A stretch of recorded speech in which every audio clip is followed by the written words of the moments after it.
Hi everybody, it's Salem, and I just wanted to tack on a quick message to the beginning of this video. First, I wanted to say thank you to the wonderful Kirby for writing the script for this video today. And then second of all, I just wanted to let everybody know that I've got a Discord channel up and running now. The link to that will be down in the description below. I thought that would be a fun place for us to all talk and interact and everything, so I'd love to see you there. Without any further ado, let's get started with the video.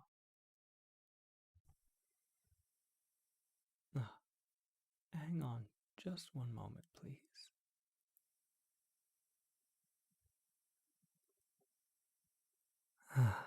Thank you so much for waiting. Welcome to the Liberdomum, my dear. My name is Dorian. So, you've come to find a book, of course. As the owner, it is my job to serve my customers. Tell me what it is you need, and I guarantee I'll find it for you. You see, this shop isn't like those other, quaint shacks that fill this town's streets. My goal isn't to modernize. Rather, I take interest in preservation. I've spent my life collecting every last book in existence, from atlases, biographies, songbooks, to storybooks, to picture books, to guidebooks, books that teach magic, and books that contain magic. You'll find those are two very different things. I own books where only one or two were ever bound. I own books written in languages no longer spoken, and in languages not spoken yet. My dear, you need but ask, and I will find whatever book you need, no matter how niche or unknown it may be. You're looking for a fiction book. Well, do you have something in mind, or would you like a surprise? You want my recommendation? Well, that is new. Most come in here with very particular interests.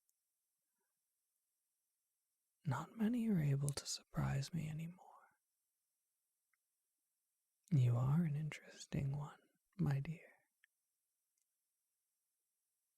So, you want my recommendation then? Well, I love so many books. But how about I pick one I know that you'll be interested in? How will I know? Oh well, I have my ways. I'm only teasing. The easiest way to see which of my recommendations would interest you is seeing what you're interested in about me. Helps me to know where your curiosities lie. Just ask me any question. I'm more than happy to answer. And you do seem the curious type. Oh, I mean that as the highest compliment, of course. And truly, please don't be afraid. Ask whatever you please. You could say, I'm an open book. Oh, I am sorry. You'd think after living on this earth for so long, I'd pick up a better sense of humor. But I digress. Now, how about we start so I can find you your perfect book? What would you like to know? What intrigues you? What am I? Straight to the point. I like that. Well, I have been called many things throughout my life. Monster, undead, demon, devil. I found, however, I've settled upon the term vampire. I find it suits me rather well. Oh, but you humans, your kind does prefer everything in such neat boxes. I think you'll find the more people you meet, the more gray areas you'll find between these so-called species. There are so many misconceptions that come with that name, at least in reference to myself.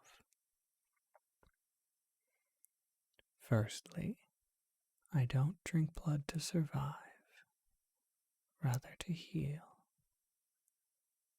Garlic isn't poisonous to me, although I do tend to avoid it. I'm not fond of the smell. I certainly don't sleep in a coffin, nor do I stalk around at night. I much prefer cozying up in an armchair with Edgar Allan Poe. Although, I suppose that point could be argued against me. Well, I hope my first answer satisfied you. Is there anything else you'd like to ask? Oh, why do I love books so much? Now, that's a good question. Well, when you've been around for as long as I have, things tend to be a bit predictable. Television just becomes remakes of what was on 10 years ago. Real world events just seem to be on a repetitive cycle. Oh, but books. Every author has such a unique mind, and often so underappreciated. The idea of being able to create such complex characters and worlds, to give them a voice and a story, each one unique to their individual creator. Truly, you can copy the same basic format 100 times. No story will ever end up the same. Be it good or bad, it's unique. I'd like to ask you something of my own now. The same question, actually. Why do you enjoy books? What is it about their stories that intrigues you?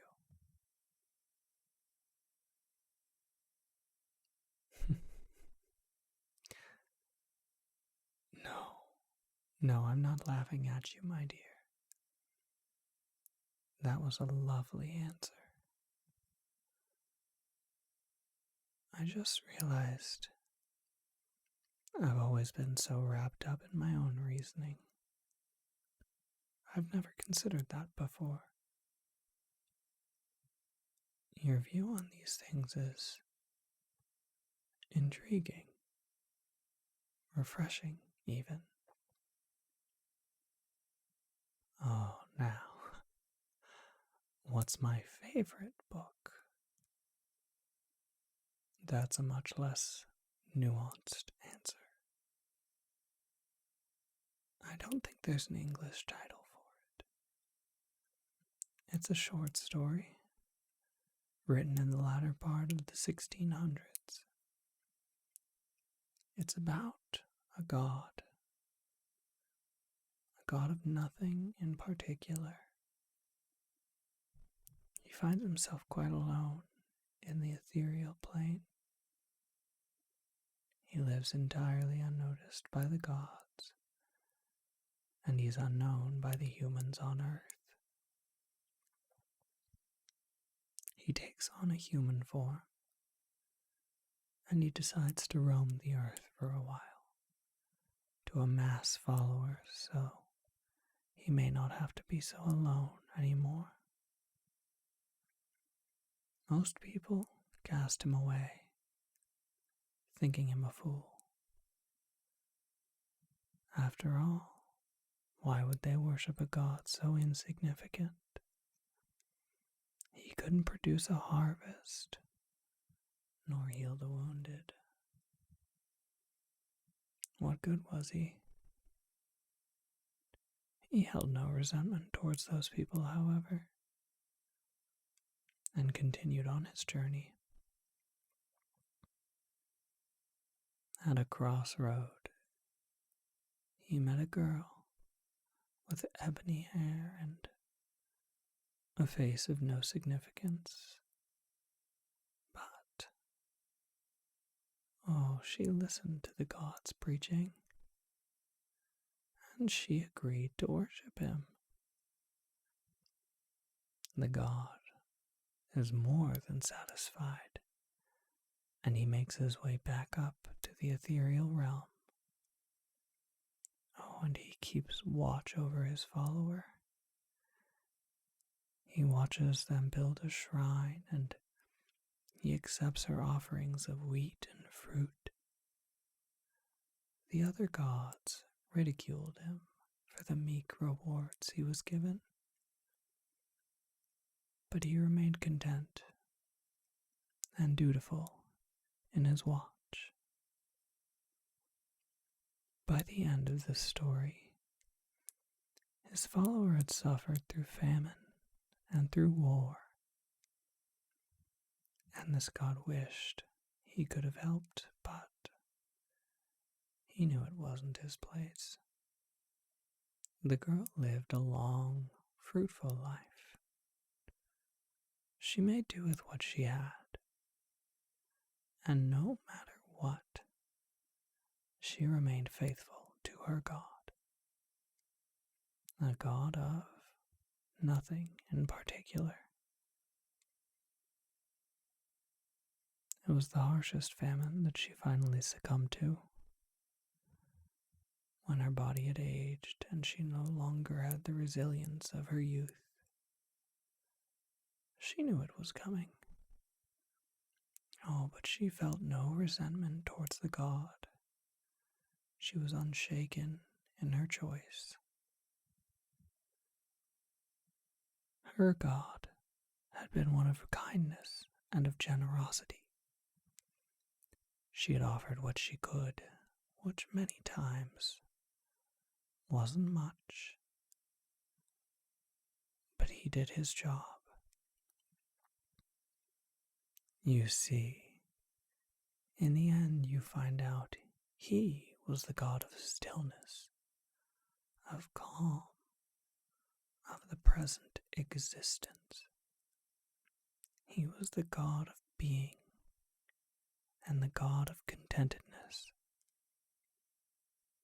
He was a god of nothing in particular, but one of great importance. I find many meanings to this story. It's one I always go back to. There's no particular reason why I like it. which I suppose suits the theme rather well. It's always just happened to be a favorite. Now, one last question, and I should know exactly what to pick for you.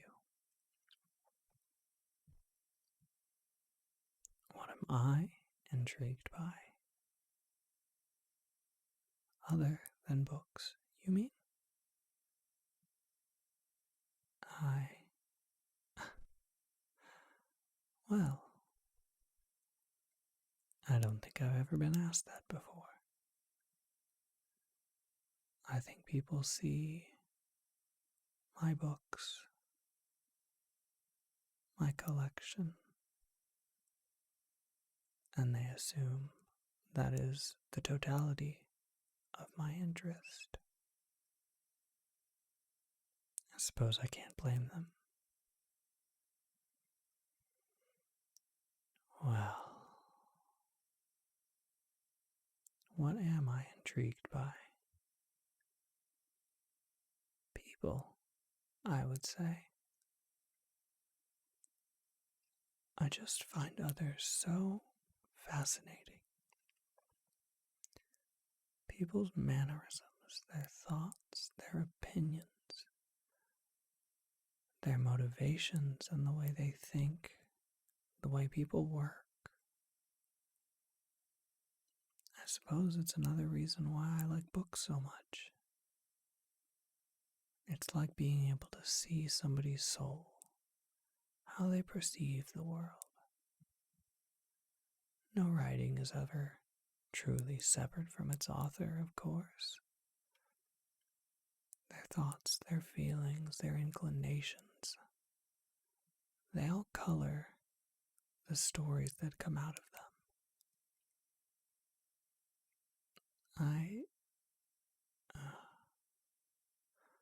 I'm honestly not quite sure why I'm so intrigued by it. Maybe it's because I've had such a small experience of the world. When one can't go out in the sun, you start to find there's a lot you can't do, a lot you miss out on.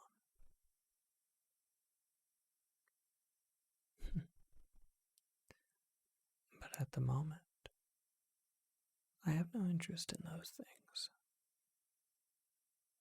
Honestly, I'm most allured by you out of all of it. Forgive me for being so forward. There's just something about you. I want to learn more about you, about how you perceive things, about how you see the world. I have a proposition. I'll find your book, and you may take it for free. But there is a slight catch, isn't there always? You must come back to my shop and have a discussion with me about the book you take. And don't worry, I'll make sure tea and goodies are all provided. I am nothing if not a good host. So, will you agree to this deal? Oh, you are a treasure, my dear. Give me a moment. I know the perfect book for you.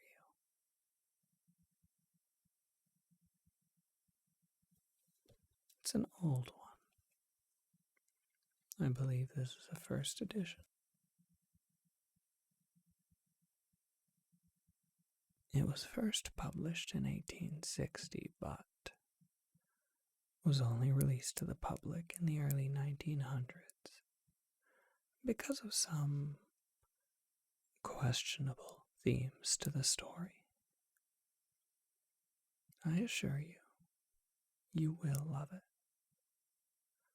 I have yet to pick out a book that someone has disliked. Here you are. I do hope you keep to your end of the deal, my dear. I will eagerly await your return. In fact, I may reread that one myself, so I can assure we have a proper discussion.